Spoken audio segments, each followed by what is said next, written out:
Welcome back to another video. Today I'm going to go over how to land the Mae Geri or the front kick.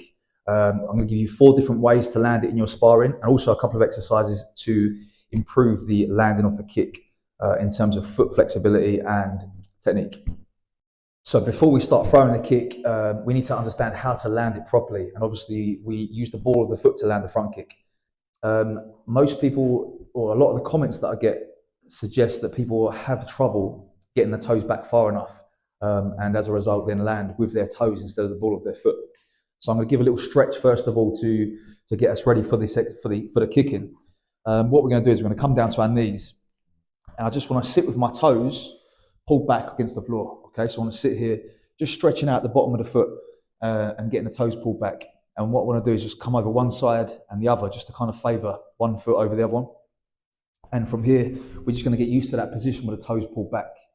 Okay, secondly then, what I want to be doing is maybe just hold on to something for balance, extend my kick, and just get used to pulling the toes up, ready for that kick. Okay, so just getting used to pulling those toes back in that position. So once we've stretched the feet out a little bit in order to get those toes back, and I want to get used to landing on the pad. And when I teach techniques, sometimes I like to teach them from the back, or from the end of the technique back, because we can then focus on the finished position, which is here, right, with my knee still bent. I don't want to hit the target with my leg fully extended because the kick is already gone. So I want to start here with the toes pulled back, ball of the foot making connection with the bag, okay, and then I want to snap the kick back from there. So again, I just start with my foot on the pad in the position I want, weight slightly forwards into the pad, so I've got a little bit of pressure into the target there, snap that kick back and come off. After that stage then, we want to start building it up from the back end of the technique. So I want to be picking it up from here and finding that same connection that we had with the target initially. Okay, this can be done with many techniques. You know, start from the end of it, or start from the finished position, the position you want to be landing. Get the feeling of what that feels like to land the technique, and then build it up from there. So again, I'll get him to hold the pad slightly angled forwards because I want the kick to rise upwards a little bit into him rather than a straight press, because a different version of the kick would be like almost like a push, which requires the knee to come up and then push him away. I want to be using this kick. I'll get him to hold the pad slightly angled forwards because I want to bring the kick upwards in a almost rising action. Okay, so from here, I want to start my knee chambering low. Okay, I don't want to chamber my knee too high because this becomes a push then, and it's a different type of kick. I'm aiming for the Shotokan style Mae Geri, where I'm sort of trying to get damage, create a damaging kick with a snap. So from here, I want to drive the knee to this point, then tilt the hip forwards, and then land into the target this way.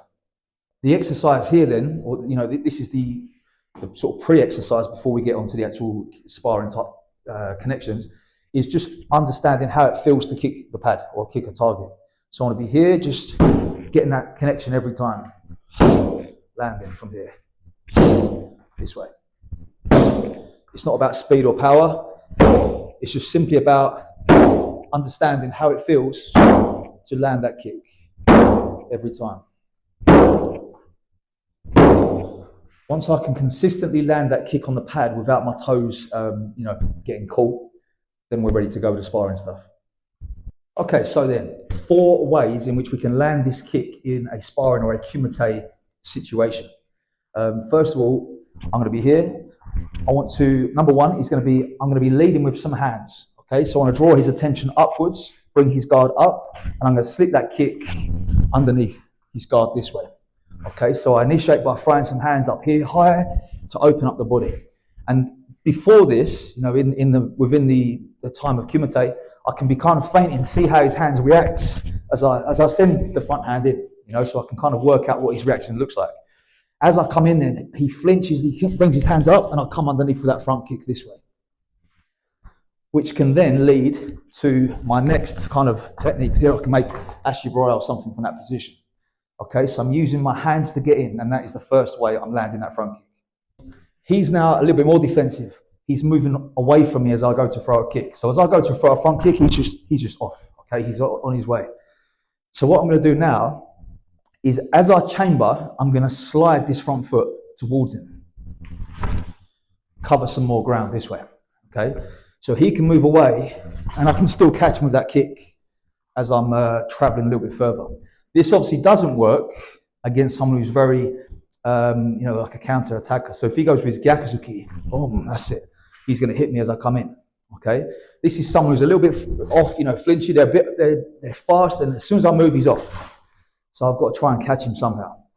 So what I'm going to do, I could again lead with some hands if I want, and I could come up here. This foot then pops up, and I drive this way. So a little bit of a slide or a little drag on the floor as I send that kick. One drag, send that front kick from there. The third option, he's got a little bit wise to that front kick, right? So he as I throw the front kick, he's going to drop that arm down and get out of the way of that kick.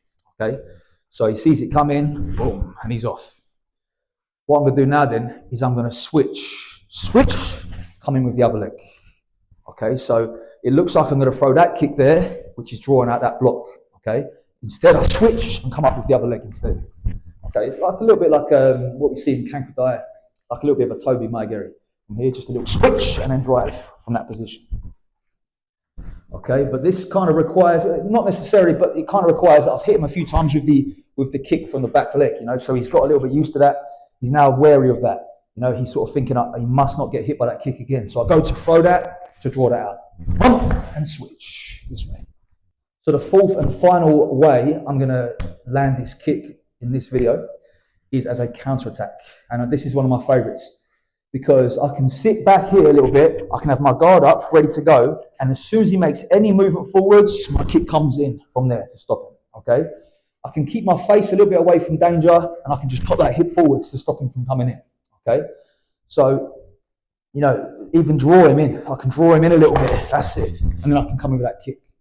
Yeah, so I can kind of use feints to draw his attack, and then come in with that kick this way.